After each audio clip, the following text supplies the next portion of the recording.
Boy, do you love seeing it come to those who really do deserve the consequences of their actions, right? Today, there was good news spread amongst the entire world that FNTASTIC, the game developer company behind the day before, is closing their doors. And just right after their game released. And everybody is on the internet raving about how much of a scam this game is. And judging by all the gameplay that people have been posting in the last couple of days versus the few instances that FNTASTIC posted about their game's current development, you can really see how big of a difference there is in the game. Now, in their post, they announced that unfortunately, because they have failed financially with the release of the day before, that the lack of funds is essentially forcing them to close their doors because they have to pay off their debts to their partners. They go into a plethora of how many man hours went behind the development of this game. It was their first huge game that they were going to get. And they go on talking about how like they didn't try getting money beforehand from anybody trying to invest in this game, from pre-orders, crowdfunding campaigns, blah blah blah blah blah blah, and then go on about a couple of the games that they had posted throughout their lifespan. And most people, I don't know, I think I've seen a few gamers here and there play some of their games from the past, but I went into a little bit of a deep dive ish to see about the games that they posted here. So starting off with their first game, The Wild 8. So this looked like a horror survival type game, and it didn't look too bad. You know, the art style looks pretty nice and the gameplay looks rather basic to a degree, but this was their first game, and mostly it's been received positively.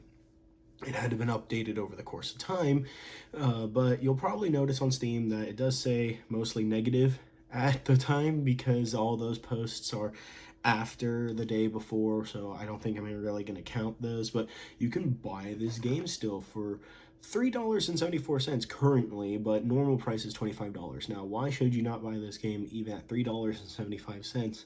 Anyway, is because they've stopped updating the game. So they've made a post about their game stating that they were essentially forced to sell the Wild 8 to their publisher because they needed it for an investment to their next game, which is The Dead Dozen.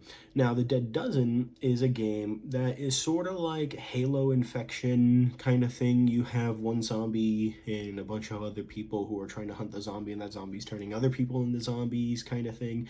But even when looking at some gameplay from YouTubers, you could see that there were problems with the game.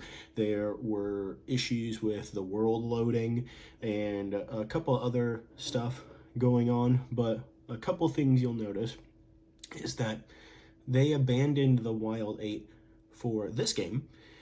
But if you try going on Steam to see how much this is worth, maybe I might want to get it, you'll notice that the game you can't buy.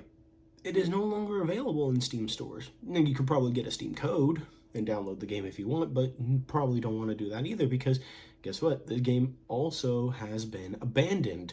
There's forum posts within the Dozen Eights thing that says stuff like, what the hell, no updates, what's going on, this screen keeps going to black and then there's nothing. And then one poor sorry soul that said back in November of 2020, let's donate as much money as we can so we can keep this game alive, come on guys, let's go. And it's like, no dude, why?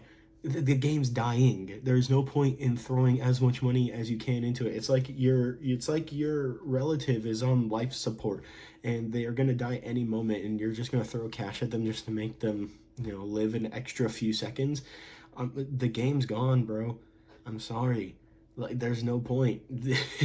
It's going away. Another game that they managed to grab as much money as they could from it, and unfortunately it ceased to exist.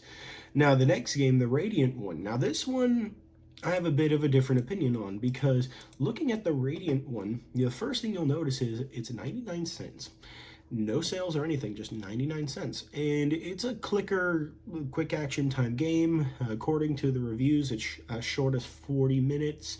but it looks pretty cutesy. The art style's nice, and this is the only game that they have that is mostly positive. Now, granted, it's only a few hundred, but judging by the way how the videos look about it, it's like a little storytelling kind of game. So maybe this one is a bit of a different perspective on how FNTASTIC takes their games.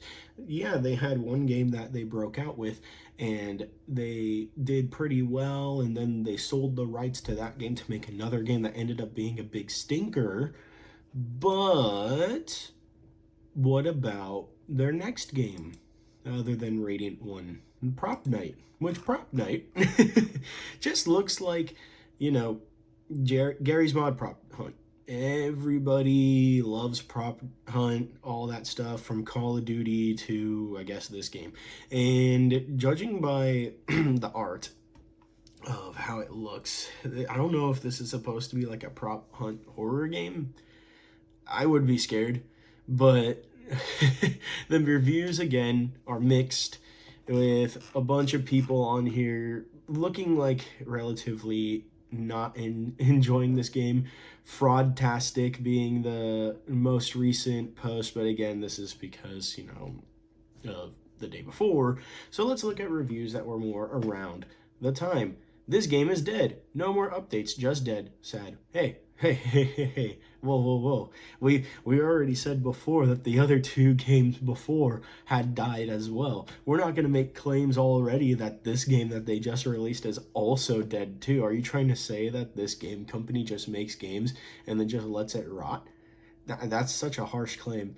All right, let's look at this positive review. My gambling addiction friend said if I posted a review and get 75 likes and 20 awards, that he'll buy me a case of beer and some vodka. So I'm just going to leave this here. Well, judging by the accolades that this comment has received, you've got yourself a case of beer and some vodka. Why you gave it a thumbs up, I think it's because you knew you were going to be getting some. I think that's the only good thing you're going to be getting out of this game, because trust me, with a game that's been dead and just a Prop Hunt clone, you're probably going to need to drink that entire case of beer and save some for the vodka. And then we come to the Dead Dozen, which everybody knows at this point is a scam game. It did not come out in the conditions that it was portrayed to come out, especially after all the deleted videos that they posted. And FNTASTIC pretty much just got caught with the pants down and is deciding to fold. They're not even going to try and remedy what they have. They're just going to close doors, make away with all the cash that they grabbed for this game, call it a day. Right? Who knows where the money's going to go, who's going to bite the bullet, if Steam's going to have to be the one that has to pay everybody back and FNTASTIC runs away with all the money that they got from the day before. Regardless of the fact, this game is going to be abandoned. Whether if some independent company is going to come and try and make the game better, I doubt that's going to happen. Whether if a group of people is going to try and revive the game, sort of similar to how Evolved Stage 2 went down the route of, but I doubt, judging by how this is going to play out for the next few days up until the new year, that it's going to be any good for, not just for FNTASTIC, because FNTASTIC's already reached the pinnacle of what they could receive as punishment. Is they're closing their doors, right? Their business is done. All the people who have worked on this game and the games prior are no longer going to be working at all, and the players are going to make a spectacle of this, right? Unfortunately, those who purchased the game have to deal with the consequences of spending the money. Hopefully they are within the refund window, so that way they can get their money back on the game and actually spend that money on a game that's worth that price tag. But unfortunately, people learned the hard way, and some others, like myself, sat back and watched the fire. Not because I already knew that this was going to be a dumpster fire waiting to happen, but because I didn't know what direction this was going to turn into. I didn't know anything about the history of this development studio. And unfortunately, it really does seem like a lot of development studios are going down this route of making games for the sake of seeing if they can try and squeeze every dollar out of the game that they can. Games like Kong Skull Island or Golem or Forspoken or any other game out there that has existed within 2023. 2023 has unfortunately had a lot of bad games. There have been a lot of good games. Don't get me wrong, there are plenty of great games that came out during 2023, Baldur's Gate 3, Mario Wonder, but a lot of also very terrible games came out this year too. And as a result, a lot of gaming companies ended up having to close their doors too. The developers behind Golem had to close their doors. And now FNTASTIC.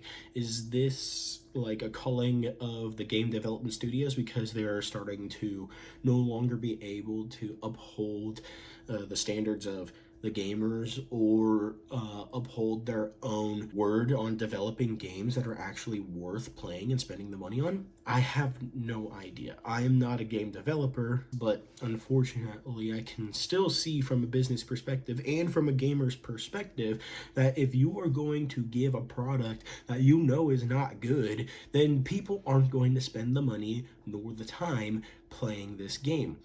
An example of that could be like Halo Infinite, for example. They delayed themselves for a year because when they portrayed the game at E3 in 2020, everybody thought it was hot garbage. And then they delayed the game, and it ended up being pretty good for the first few months until people realized that they weren't putting any effort into this game.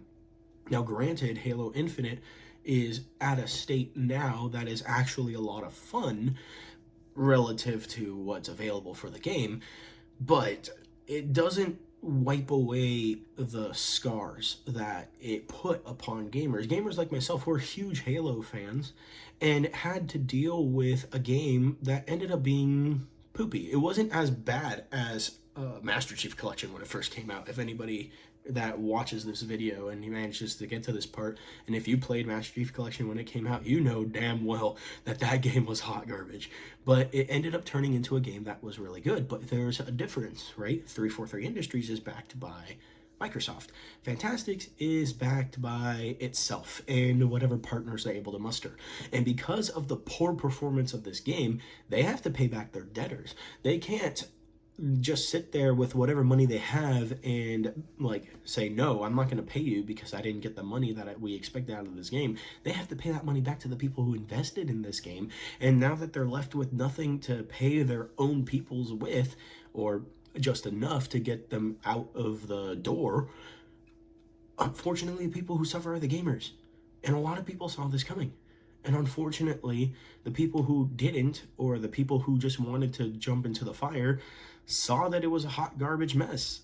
And there's nothing we can do about that other than hope that game developers like this in the future either close their doors before they get any backlash or step up their game. But it's not just to the indie developers too, it's to the AAA developers like 343 Industries, for example, or Activision, right? We don't want these developers to just give us crap games because they think we're just going to buy them and play them and then cry. Granted, some industries are too big to fail, but we have seen countless times that if you give it enough effort, some industries will eventually close their doors.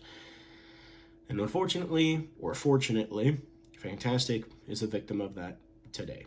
Now, that's pretty much all I wanted to talk about today. I hope 2024 gives us a better listing and that we don't go through the same crap that we did in 2023, but time is a construct invented by people.